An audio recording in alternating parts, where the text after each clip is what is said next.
ദൈവത്തിൻ്റെ അതിപരിശുദ്ധ നാമം വാഴ്ത്തപ്പെടുമാറാകട്ടെ. ദാനിയേൽ പ്രവചനം അതിൻ്റെ 3-ാം അധ്യായത്തിൻ്റെ 21-ാം വാക്യത്തിൽ,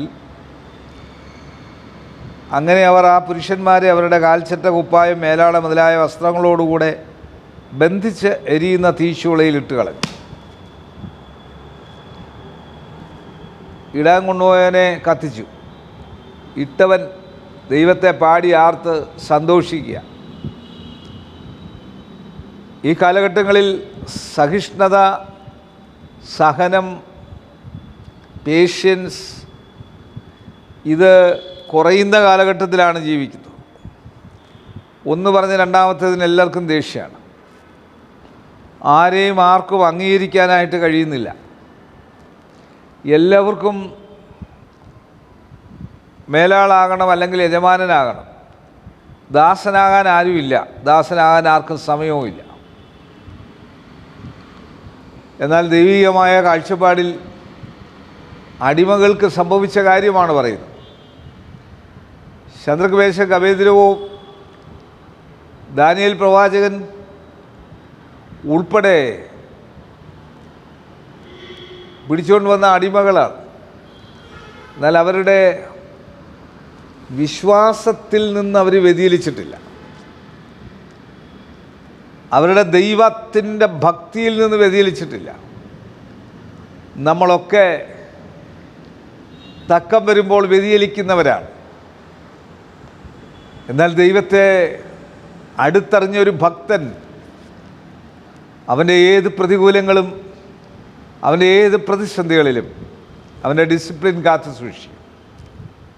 കുറഞ്ഞ പക്ഷം മാതാപിതാക്കൾ പഠിപ്പിച്ചിട്ടുള്ള സ്വർഗീയമായ ഡിസിപ്ലിൻസ് ഉണ്ട്.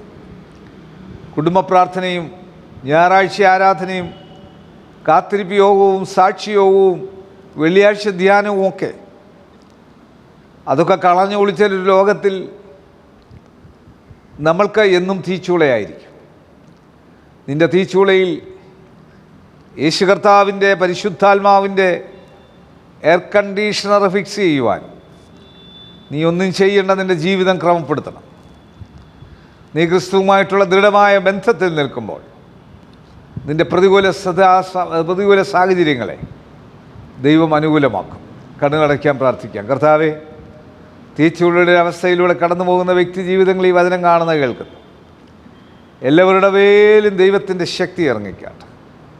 ഞങ്ങളുടെ മുഖ്യമന്ത്രി, ഗവർണർ, പ്രധാനമന്ത്രി, ലോകരാജ്യങ്ങളുടെ പ്രസിഡന്റുമാർ, പ്രധാനമന്ത്രിമാർ, വിവിധ സംസ്ഥാനങ്ങളുടെ മുഖ്യമന്ത്രിമാർ, MP-മാർ, MLA-മാർ, ബഹുമാനമുള്ള കോടതികൾ, വക്കീലുമാർ, WHO, health department, revenue department, police department, അർദ്ധ ഗവൺമെൻറ് സ്ഥാപനങ്ങൾ, ആശുപത്രികൾ, ഡോക്ടേഴ്സ്, നഴ്സ്, മറ്റ് സ്റ്റാഫുകൾ, മരുന്ന് കമ്പനിക്കാർ, മരുന്ന് കച്ചവടക്കാർ, മരുന്ന് വിതരണക്കാർ, ആംബുലൻസ് ഡ്രൈവേഴ്സ്, വഴിയോര കച്ചവടക്കാർ, സ്കൂളുകൾ, കോളേജുകൾ, ഓർഫനേജുകൾ, ജയിലുകളിൽ കഴിഞ്ഞവർ, ബെഡിഡനായിട്ടുള്ളവർ, വിശ്രമജീവിതം നയിക്കുന്നവർ, എപ്പേർപ്പെട്ടവരെ ഓർത്ത് പ്രാർത്ഥിക്കുന്ന ദൈവത്തിൻ്റെ പരിശുദ്ധാത്മാവിൻ്റെ ശക്തി, ദൈവത്തിൻ്റെ പരിശുദ്ധാത്മാവിൻ്റെ സാന്നിധ്യം വ്യാപരിക്കണം.